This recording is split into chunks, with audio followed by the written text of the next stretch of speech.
quelqu'un dise l'Éternel, il est bon. Dis encore l'Éternel, il est merveilleux.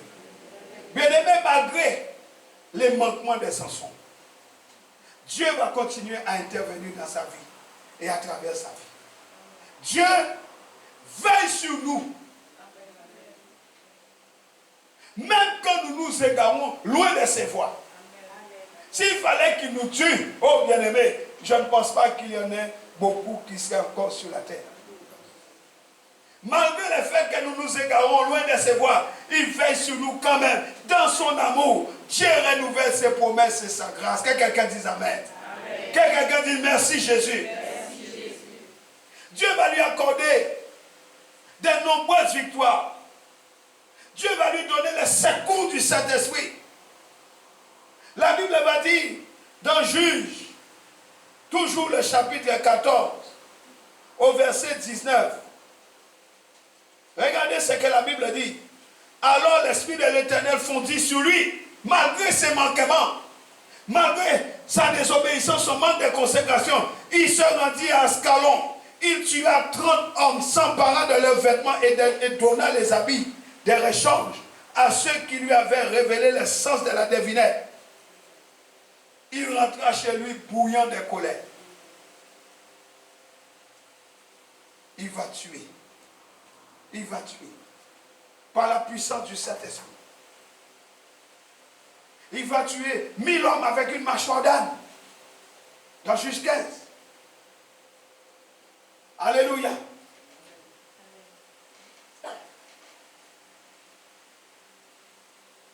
Vous comprenez cela?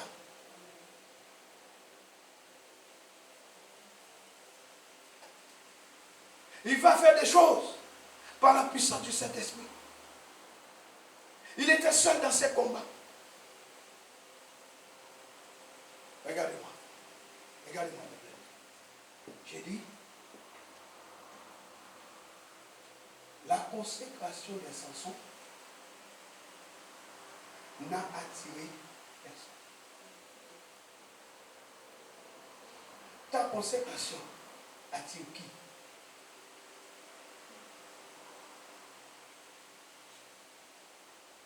Notre consécration attire qui? La consécration de Samson a attiré personne. Il était toujours seul.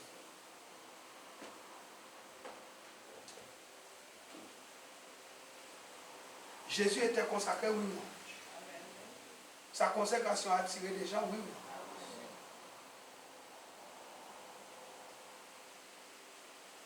Samson avançait avec ce qu'il avait reçu dans les passés.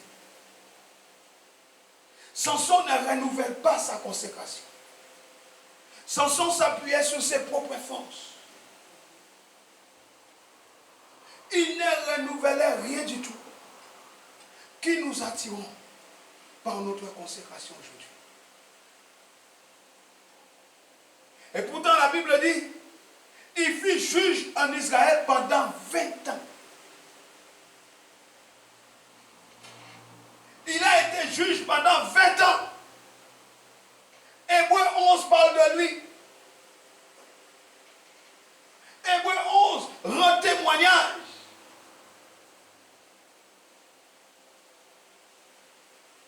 Lisons le chapitre 16. Le premier verset.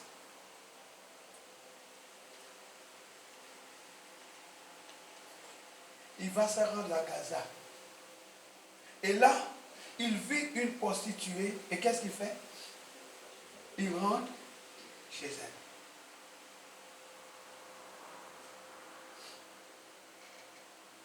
Il fait quoi? Il rentre chez la prostituée. Dans les camps des Philistins. La consécration, c'est aussi veiller sur ses faiblesses. Il ne veille plus. Il a entamé la descente. Il commence à descendre. Il rentre chez la prostituée. Il a commencé sa descente parce qu'il n'avait pas sur sa consécration. Et puis après, on va la retrouver où? Couché sur les genoux d'une femme appelée Delilah. Il va tomber sous les charmes de cette femme. Note ceci. La séduction, c'est l'ennemi de la consécration. Alléluia. La séduction, c'est l'ennemi de la consécration. Adam et Ève ont perdu leur consécration parce qu'ils ont été séduits dans les jardins. Mais dites-moi, Adam et Ève avaient des problèmes d'esprit générationnel?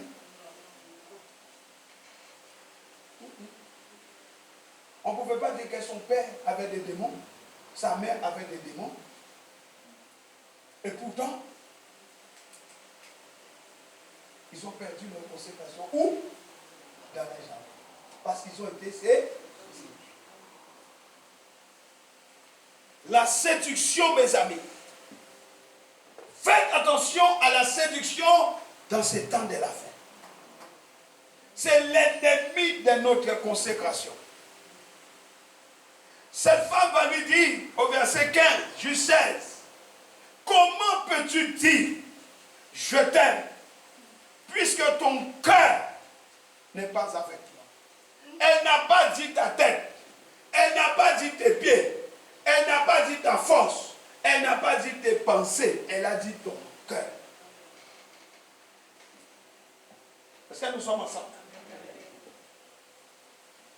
C'est consacré, c'est garder son cœur. Garde ton cœur plus que toute autre chose, car de lui viennent les sources de la vie. C'est consacré, c'est garder son cœur. Pourquoi? Parce que l'ennemi veut détruire notre fidélité envers Dieu. Qu'est-ce que Satan a dit à Dieu? C'est parce que tu as béni Job qui reste attaché à toi. Prends tout ce qu'il a et tu vas voir à quelle vitesse il va te lâcher.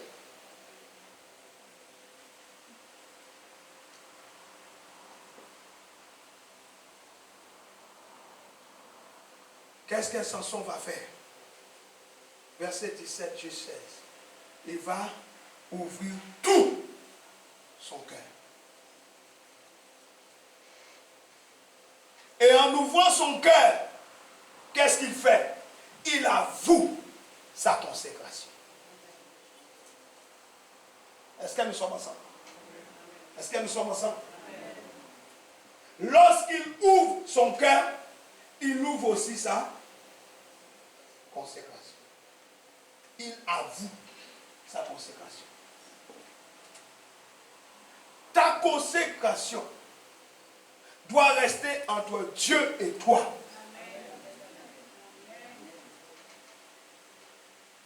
Est-ce qu'il y a quelqu'un qui me comprend ici? Amen. Ça doit rester entre Dieu et toi. Verset 20. Genèse 16. Juge 16. Pardon. Verset 20. Puis elle cria, Samson,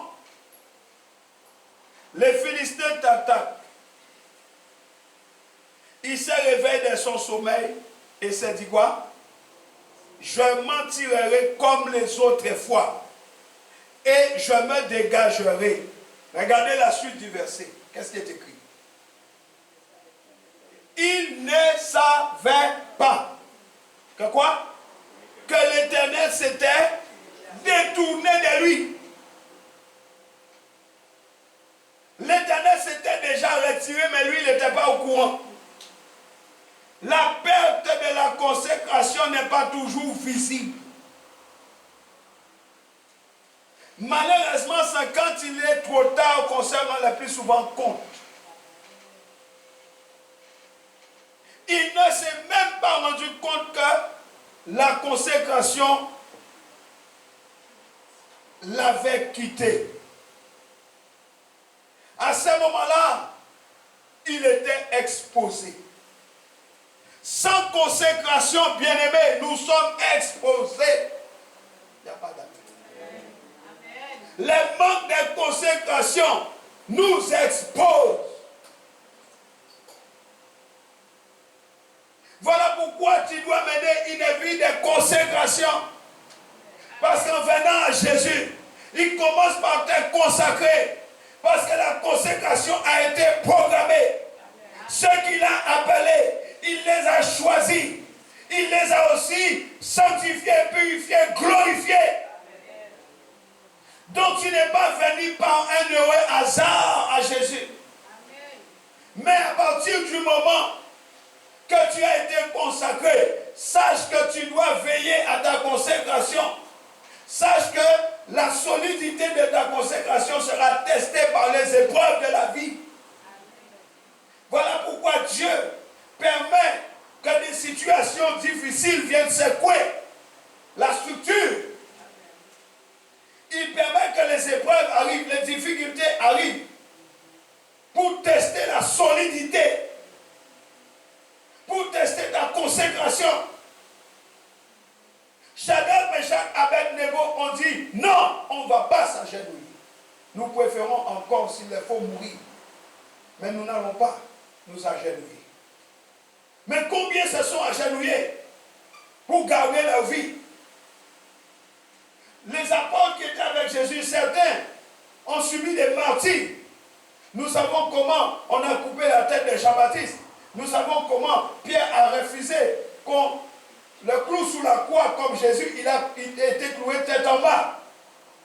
Nous connaissons la vie des gens. Nous connaissons la vie de ces apôtres. Qu'est-ce que tu es prêt à payer pour garder ta consécration?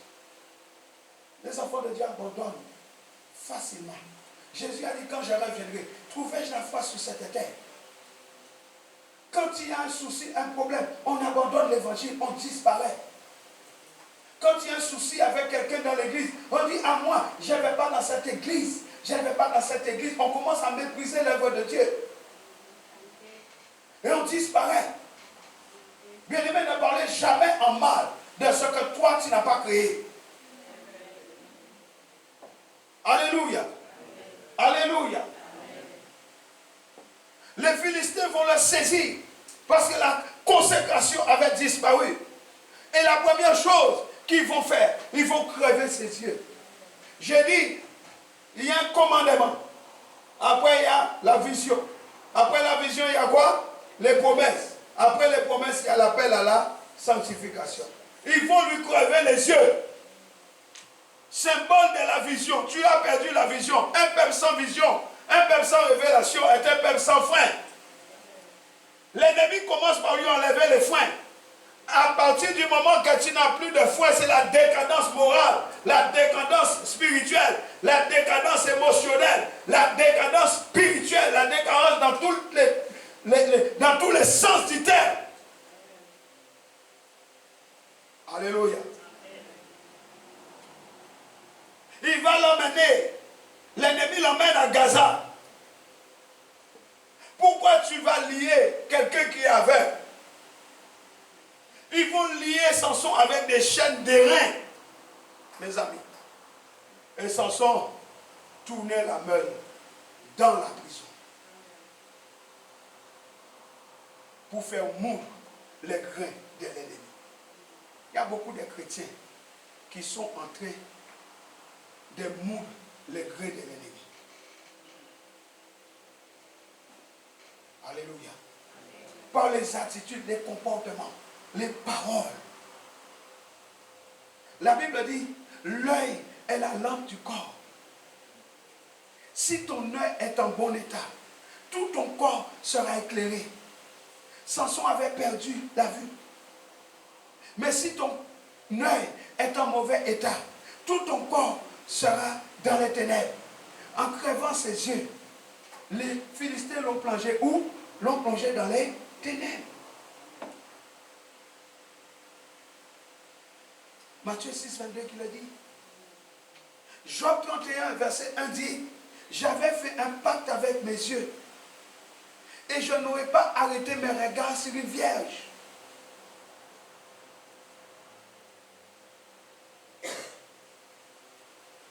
J'avais fait un pacte avec mes yeux. Le méchant est pris dans ses propres iniquités. Il est saisi par les liens de son péché.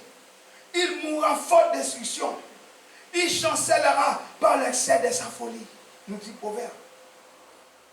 Voici qu'il est lié dans les chaînes d'airain. Il sera lié à cause de sa folie. Il ne peut plus agir. Oh, dis avec moi, mais Jésus est celui qui brise les jougs. Jésus est celui qui brise les liens. Jésus est celui qui brise les chaînes. Amen. Pensez à cette femme qui était liée depuis 18 ans dans Luc 13. Pensez à cet homme de Gadara, ce démoniaque qui se faisait du mal, qui dormait dans les sépulcres. Jésus l'a délivré. Mais voici le libérateur du peuple, mes amis, qui tourne la main. Voici le libérateur du peuple qui tourne en rond, plié sur un lourd fardeau. Lui qui devait libérer le peuple de l'ennemi, il travaille maintenant pour l'ennemi. Beaucoup d'enfants de Dieu ont commencé à passer du temps dans les veilles, dans les prières, dans les jeûnes, dans l'intercession. Ils étaient tout le temps, oh bien-aimés, fervents. Ils servaient Dieu. Mais aujourd'hui, c'est eux qui sont devenus des agents du diable. Ils travaillent pour l'ennemi en critiquant les hommes de Dieu, en critiquant l'œuvre de Dieu, en critiquant des critiques, des calomnies. C'est eux. Ils font le travail de l'ennemi. Le diable n'a pas beaucoup d'efforts à faire. Il croise les bras, il attend. Samson, appelé libérateur, né pour être un libérateur. Voilà maintenant, il aide l'ennemi. Il tournait la main. La meule des Philistins, c'est rond. Il tournait en nous. Comment est ta vie? Combien de fois tu es passé au même côté? Combien de fois tu es passé au même endroit? Ah, mais je viens de passer là. Ah, mais ça fait des fois que je passe ici. Et pourtant tu continues à tourner. À un moment donné, il va falloir que tu t'arrêtes. Il va falloir que tu t'arrêtes. Parce que ça fait au moins 40 ans, 20 ans, 30 ans, 10 ans, 15 ans, 7 ans que tu passes au même endroit. Ta vie n'a pas de croissance. Ta vie n'a pas de maturité. Tu passes au même endroit, au même endroit, au même endroit. Mais ça ne te dérange pas. Un cycle d'échecs, un cycle de médiocrité. Et tu passes. Mais ça ne te dérange pas. Après 5 ans que tu as donné ta vie, 10 ans, 15 ans, 20 ans, ta vie n'a pas changé. La transformation n'est pas visible. C'est un problème de consécration. Il tourne la main. Il travaille pour l'ennemi.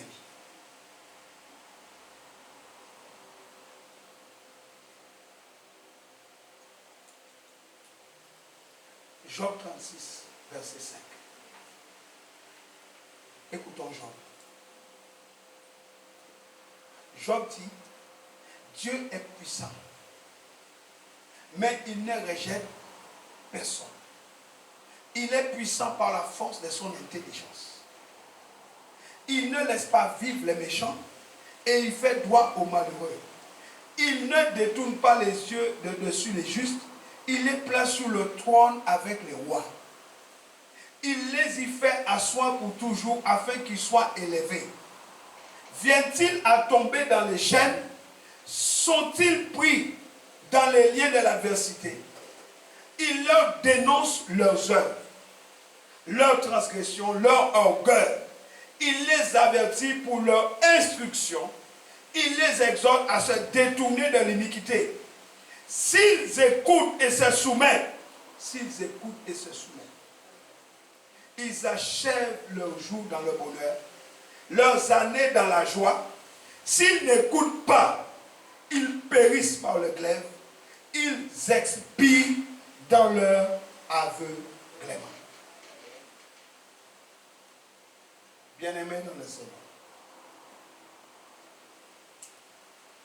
Job est en train de nous dire que là où la consécration s'est arrêtée dans ta vie, ce matin, elle peut être retrouvée. Est-ce que quelqu'un est avec moi? J'ai dit là où la consécration s'est arrêtée, ce matin, tu peux la retrouver. Cela dépend de toi. La Bible dit, Samson tournait la belle des Philistins, mais cependant, les cheveux de sa tête commençaient à pousser.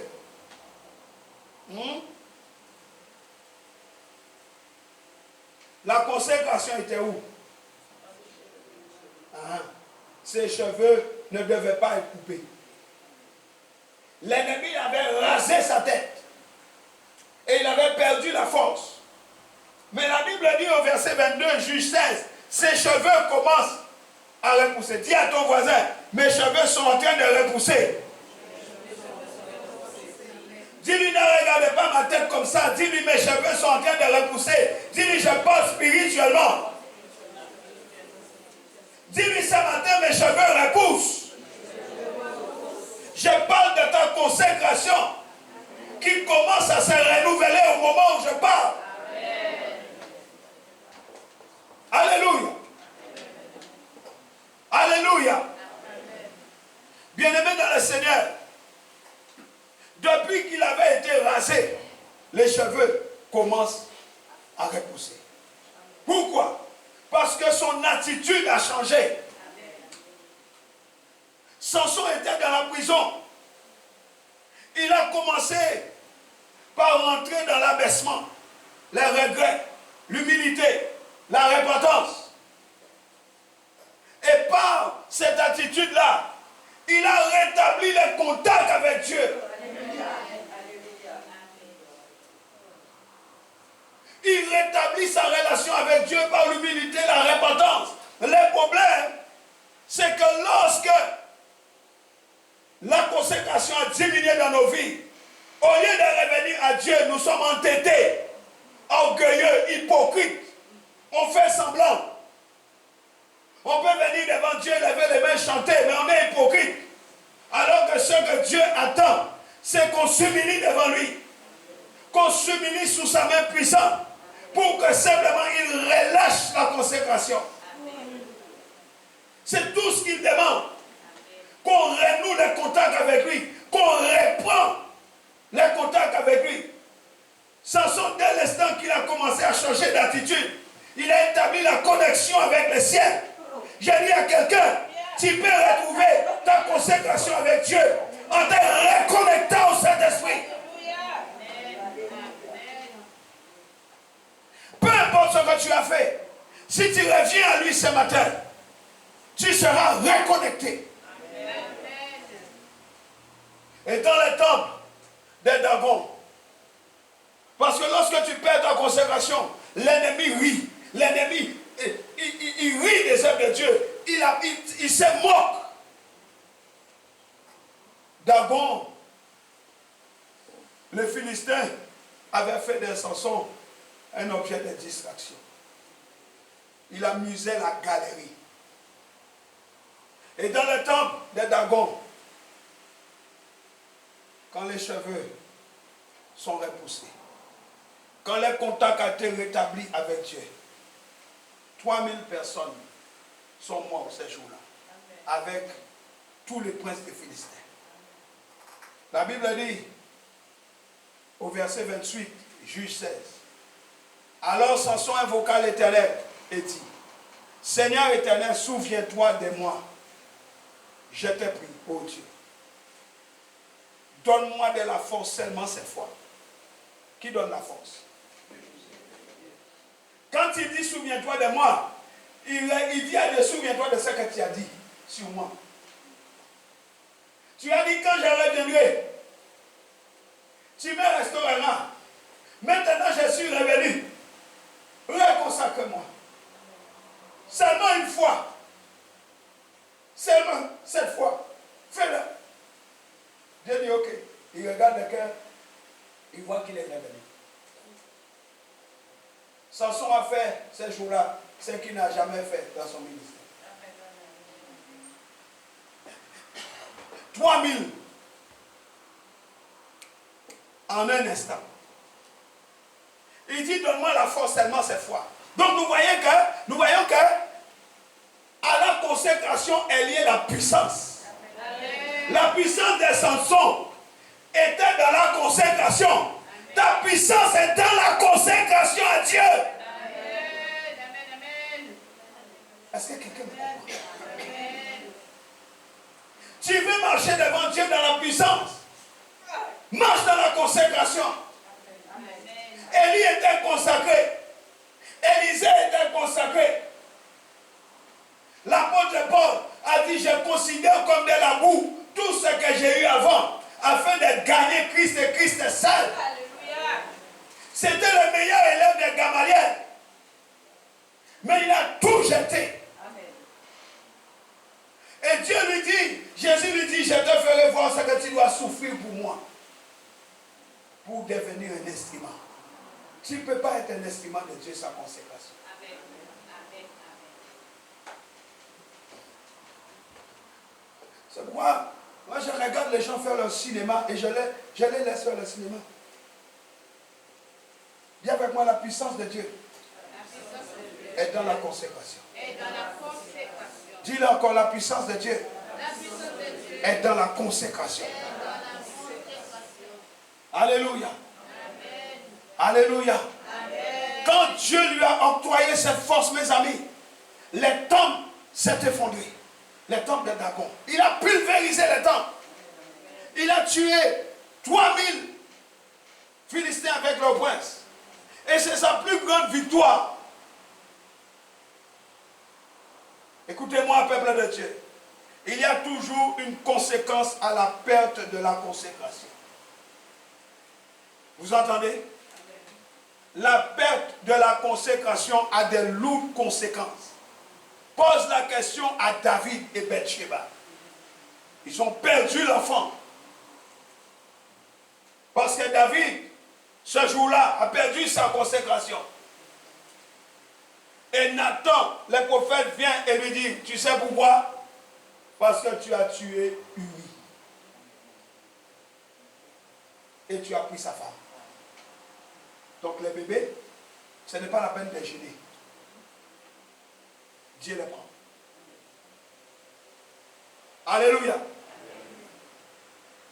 J'ai dit à quelqu'un, si tu as perdu ta consécration, il y a un renouvellement ce matin de ton engagement envers Dieu que tu dois faire. Alléluia. Rien n'est perdu. Tu dois revenir pour que tes cheveux repoussent. Tu dois retrouver ton naziréat par la repentance. Ne bois pas le vin. C'est la joie du monde. Alléluia. Les cheveux coupés, c'est le symbole de la désobéissance. Samson a désobéi. Il a touché au cadavre. C'est l'esprit de mort. Le retour aux choses anciennes. Lorsqu'on parle de naziréat, on parle de la joie de l'esprit et non de la joie du monde. Dieu l'avait consacré au naziréat pour vivre la joie de l'esprit. L'esprit descendait sur lui, commençait à l'agiter. Mais il a laissé la joie de l'esprit pour la joie du monde. Il est allé poser sa tête, là où il y avait la consécration de l'Éternel, sous les genoux d'une prostituée, où il s'est endormi.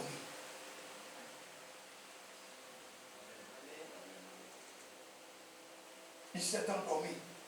Il pose la consécration sur les genoux d'une prostituée. Où est-ce que tu as posé ta consécration? Où est-ce que tu as déposé ta consécration? Alléluia. Samson est allé déposer cette consécration sous les genoux de Delilah. Pour quelques pièces d'or, cette femme l'a livré.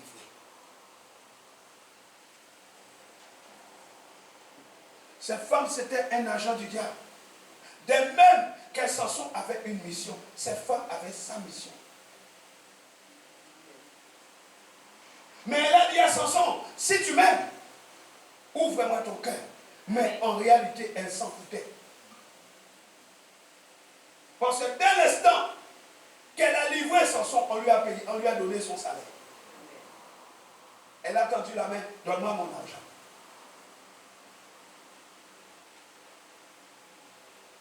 Le manque de consécration expose l'Église, expose les enfants de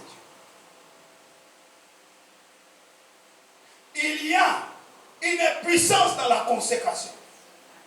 C'est pourquoi Dieu dit, sans la sanctification, nul ne verra le Seigneur. Parce que la consécration nous amène à Dieu. La consécration nous donne accès à la puissance et à la force de Dieu. La purification enlève la souillure, enlève les débris, enlève la saleté afin de nous faire prendre les chemins.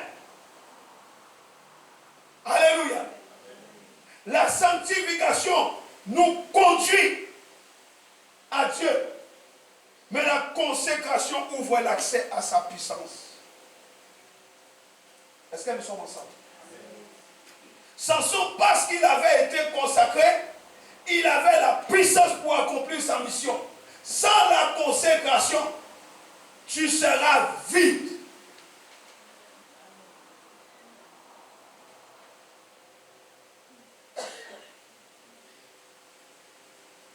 Sans la consécration, ça résonne. Doum, doum, doum, doum, doum. Du bruit. Voilà pourquoi l'apôtre Paul dit démonstration de puissance. L'Église doit retrouver sa consécration. L'Église doit retrouver sa place. Je l'ai dit, Dieu a fait de nous un royaume et des sacrificateurs pour Dieu. Pour Dieu, le Dieu trois fois saint. Mais Aaron n'était pas dit. Ses fils n'étaient pas dit.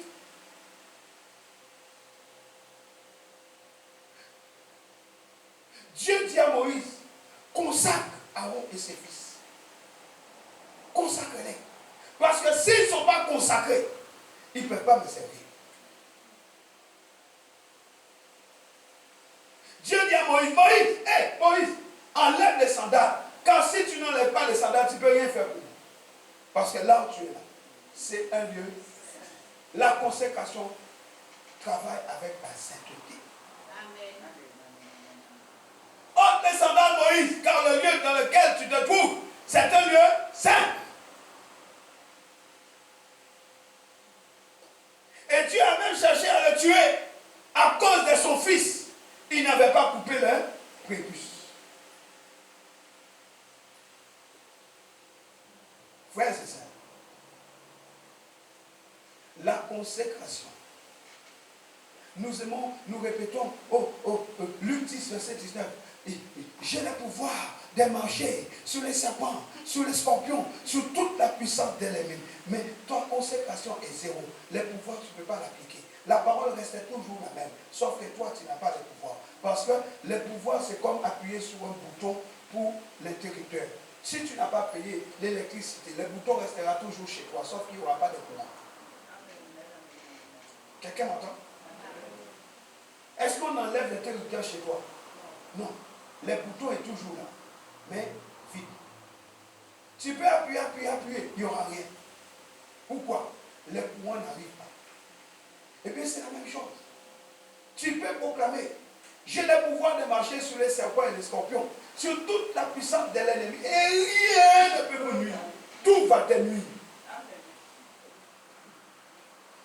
Tu vas constater que tout va te nuire. Non pas que la parole ne soit pas réelle. La parole est vivante et efficace. La parole ne change pas.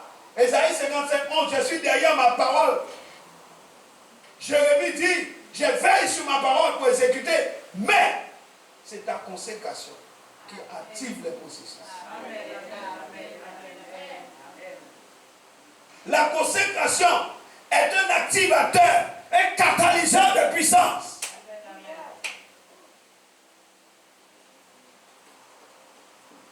Nous voulons marcher dans la puissance de Dieu, l'Église.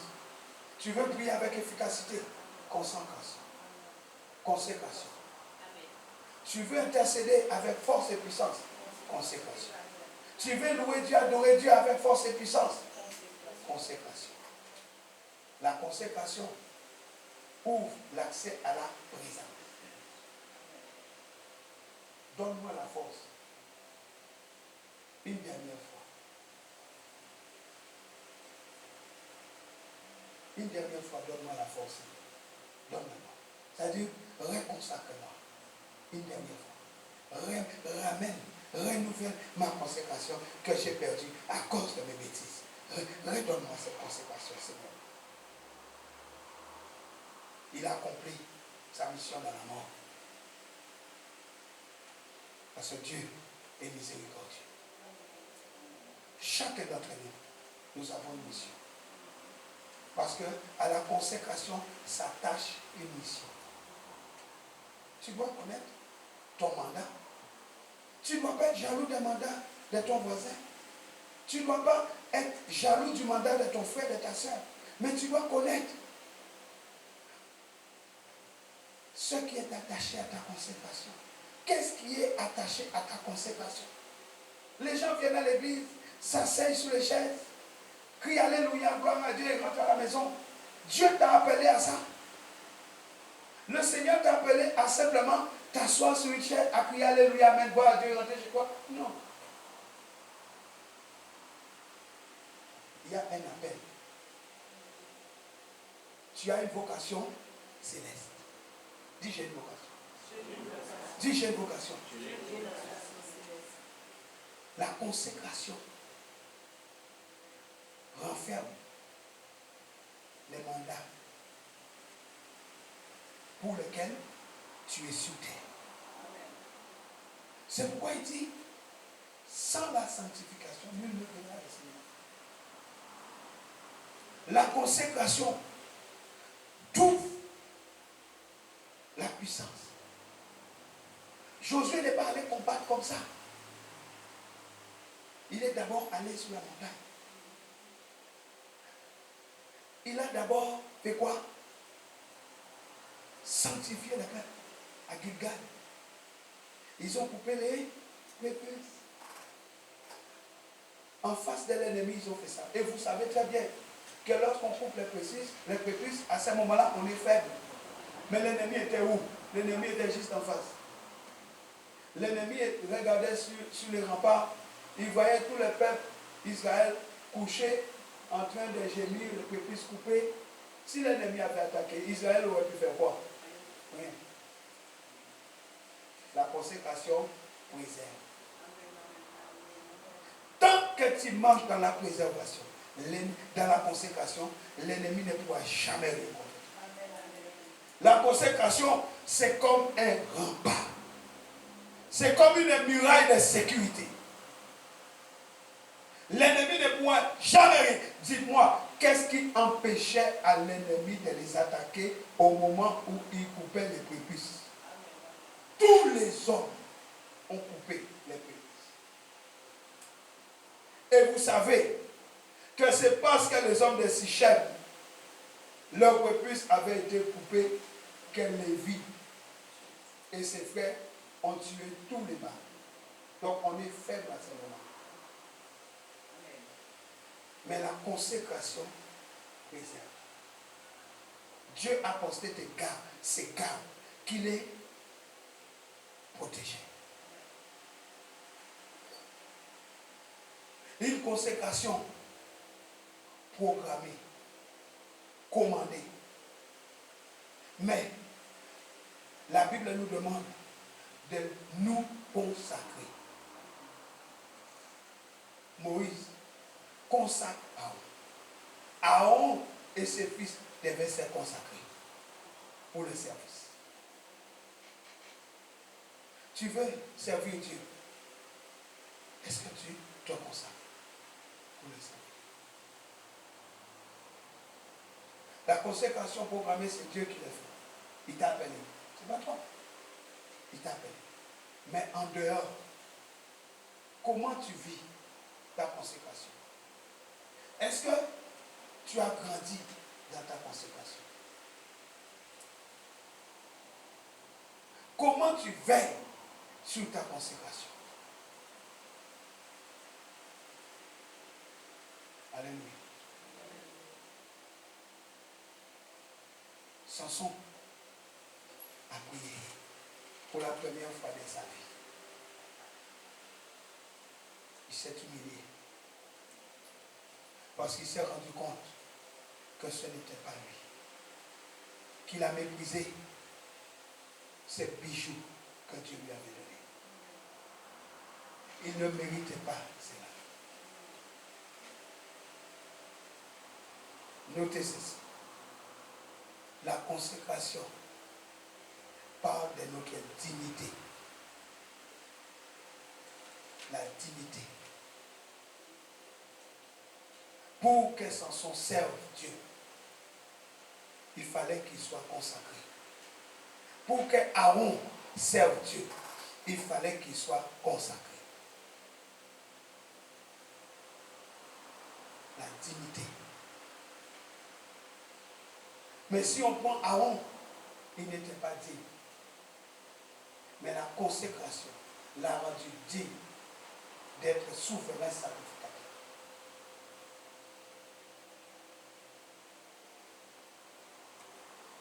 Ce matin, j'étais en train de prier alors que j'étais par terre. Pendant que je priais, je disais, Seigneur, je ne suis pas digne d'être devant toi. Le Saint-Esprit m'a dit, ne dis plus que tu n'es pas digne.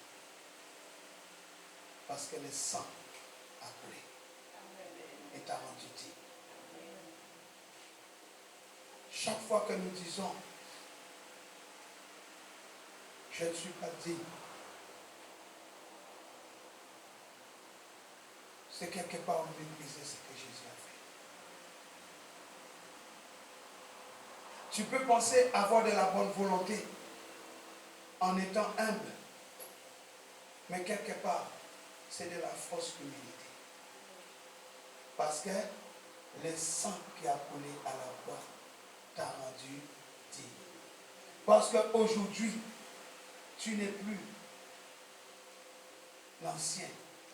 Tu es une nouvelle créature.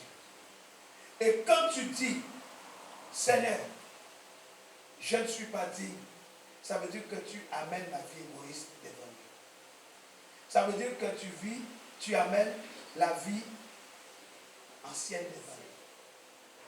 Or, nous sommes nés de nouveau. Nous sommes des nouvelles créatures. Donc, si je suis une nouvelle créature, la créature que j'amène ici, c'est laquelle? La nouvelle. Et cette nouvelle créature, elle est digne ou indigne? Digne. C'est ce que le Seigneur a dit. Bien-aimé, la consécration est liée à l'œuvre de Jésus-Christ dans ta vie. C'est sang qui a coulé t'a rendu digne d'opérer dans la dimension de l'esprit. Et à À cette consécration est attachée la puissance. Alléluia. Alléluia. À cette consécration est attachée la sainteté. La sainteté, ce n'est pas la manière dont on marche, c'est ce que l'on est. La Bible dit, vous serez, car je suis. La sainteté, c'est une identification. Je suis saint. C'est ce que je suis. Et la Bible dit, vous serez, car c'est ce que vous devez être. Donc, je conclus en disant ceci. Opérer dans la dimension de Dieu. Opérer dans la consécration de Dieu. C'est ce que nous sommes. Tout ce que nous faisons pour Dieu dépend de ce que nous sommes. Quand Dieu a envoyé Moïse, il a dit à Moïse, tu diras, celui qui s'appelle Je suis, t'a envoyé.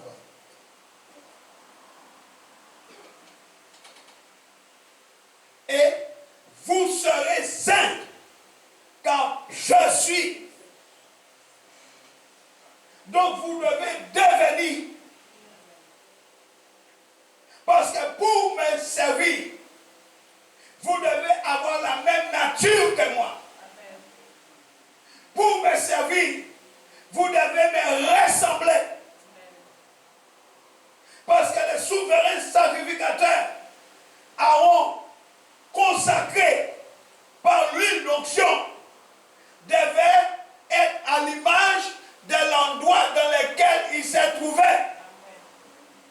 La tente d'assignation, la tente de rencontre, les lieux saints, les lieux très saints. Aaron devait ressembler à ce lieu-là. Qui me comprend? C'est les secrets, les mystères du vêtement sacerdotal. Et dans Genèse, Dieu annonce déjà qu'il a créé l'homme à son image et selon sa ressemblance. Tu ne peux pas servir Dieu sans le ressembler.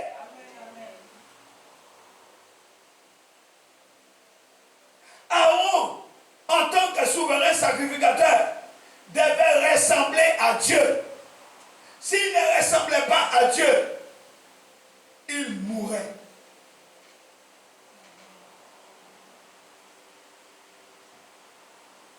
On n'entendait pas la clochette, on disait, c'est fini. Parce que tant qu'il marchait, on entendait clic, clic, clic, clic, clic, clic, clic. Ça veut dire qu'il était en vie. Mais dès qu'on n'entendait rien, on disait, ah, il y a un problème là-dedans. Mais personne ne pouvait entrer. Il fallait le tirer dehors avec une corde. Tu dois ressembler à ce Dieu-là. C'est pourquoi Jésus est notre modèle. C'est pourquoi la Bible dit, soyez les imitateurs de Christ. Pour servir Dieu, pour adorer Dieu, nous devons lui ressembler. Alléluia. Amen. La consécration te fait prendre le chemin de la ressemblance. La consécration nous amène à ressembler à Dieu. Si nous ne lui ressemblons pas, notre culte ne vaut rien. Notre adoration ne vaut rien. Romains 12, versets 1 et 2. Offrez-vous un sacrifice vivant, saint, agréable et parfait. Afin que vous discerniez quelle est la volonté de Dieu. La consécration amène Jésus à accomplir la volonté de son Père en nous. Afin que vous discerniez quelle est la volonté de Dieu, ce qui est bon, agréable et parfait. bon, agréable et parfait. La consécration amène Jésus à accomplir la volonté de son Père en nous. Et pour manifester sa volonté, le Père a besoin d'hommes et de femmes qui marchent dans l'obéissance à sa parole. Voilà pourquoi il dit à Moïse, tu feras selon les modèles que tu as fait. Moïse n'a rien changé. La Bible dit, ils firent comme l'Éternel avait dit. Que quelqu'un dise la conséquence. On se tient debout, acclamons le Seigneur.